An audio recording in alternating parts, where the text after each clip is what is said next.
Hi mga karagrag! Welcome back to my vlog. Isa maganda at makulimlim na umaga sa inyong lahat.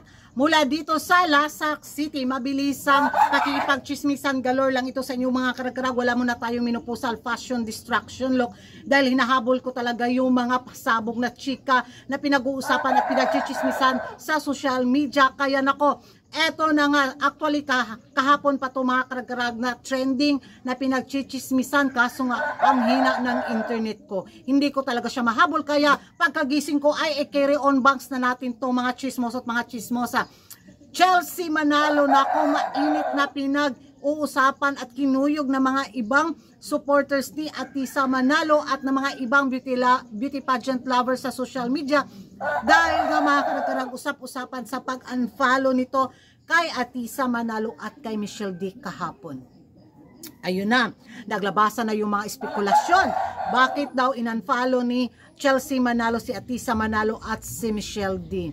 So marami yung mga nang bas kay Chelsea Manalo mga karagrag na lumabas na daw ang pagiging Dilulo Queens nito, na umaagaw daw ito ng atensyon at spotlight kay Atisa Manalo sa pagkapanalo bilang Miss Universe Philippines 2025. Gumawa daw ito ng eksena para mapag-usapan dahil hindi daw mabenta ang pagiging Miss Universe Asia niya. So medyo may masamang timpla daw si Chelsea Manalo laban sa dating kinoronahan si Michelle D at ang kinoronahan ngayong si Atisa Manalo. So marami yung mga bitaw na lumabas na daw yung tunay na ugali ni Chelsea Manalo dahil sa pag-unfollow nito kay Atisa Manalo at kay Michelle D. So kahapon talagang kinuyog siya ng mga beauty pageant lovers. Ang daming mga bash na binato sa kanya. Siguro nakarating kay Chelsea Manalo yung mga intriga, yung mga chismisan galore sa mga sirkulasyon ng mga beauty pageant lovers tungkol nga sa pag-unfollow niya, na kesyo bitter daw siya sa pagkapanalo ni Atisa Manalo dahil sa naging laban nilang dalawa ni Atisa Manalo noon sa Miss Universe Philippines 2024 na kung saan siya ngayon nagwagi, pero yung mga ibang mga sirkulasyon ng kanilang mga friendship na mga ibang mga personalidad sa lipunan, matbit talaga si Atisa Manalo. Dahil nga sa pagkapanalo ngayon ni Atisa Manalo sa Miss Universe Philippines 2025, lumabas na daw yung kulo ni Chelsea Manalo na may pagka-insecure daw ito kay Atisa Manalo dahil mas gusto nga ng karamihan na maging Miss Universe Philippines si Atisa Manalo kumpara sa kanya. So ewan ko mga karagrag kung ano yung punot dulo na mga chismis na to. Nakichismis lang din ako at gusto kong i-share sa inyo, baka may alam kayo base nga sa mga pati naglabasan ngayon sa mga beauty pageant pages sa social media. Nako, nawindang ako. Siguro may baka nagkamali lang si Chelsea Manalo sa pag-unfollow kay Atisa Manalo, di ba? Hindi natin alam, mahirap naman na tumalon agad tayo sa pag-judge sa kanya, di ba? So siguro na mali lang ba, na disgrasya lang ito, na-click yung unfollow, di ba? Hindi natin alam, So, at ito ang interesting mga karagrag, talagang hindi pa rin sila, humanas pa rin sila kay Chelsea Manalo dahil nga sa pagkuyog sa kanya kahapon sa mga bashing sa social media sa pag-unfollow niya kay Atisa Manalo. So, ngayong araw na to mga karagrag, chineko kung gaano katotoo. So, finalo na naman ulit niya si Atisa Manalo, pero si Michelle D parang hindi yata.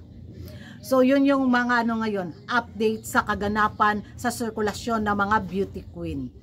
So sabi nila, kaya daw finalo ni Chelsea Manalo si Atisa Manalo dahil natamaan daw ito ng hiya. Akala naman daw niya kung sino siya, na kung sabihin Miss Universe Asia, pero nilangaw naman daw yung reign niya. Tapos ngayon sa pagkapanalo ni Atisa Manalo, dahil nga mas maraming supporters daw si Atisa Manalo at ang saklap ng bash na natanggap niya sa social media dahil sa kanyang ginawa, kaya finalo back daw ulit niya si Atisa Manalo. Very interesting to ha. Ewan ko mga karagrag kung ano yung magiging reaksyon ninyo dito nga sa may hidwaan galore bang nangyayari sa dalawang beauty queen, sa dating previous queen din, kaya nag-unfollow, follow back ang mga eksena galore ngayon sa kanilang sirkulasyon sa corona.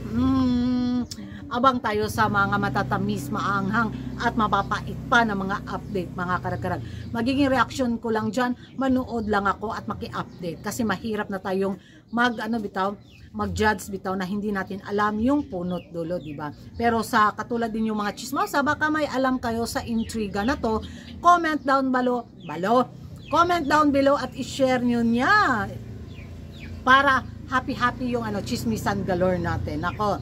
So, isa rin ba kayo sa naniniwala mga karagkarag na may pagka-atitsyon na itong si Chelsea Manalo laban kay Atisa Manalo base sa mga kumakalat ngayon na chismis?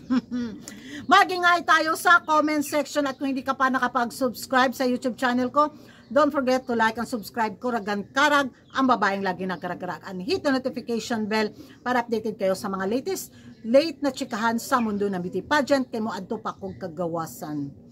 Magpalit pa kong sibuyas mga karag-karag ug bawang. Kaya akong ibaligyag tag 5. Diha na mo, bye-bye.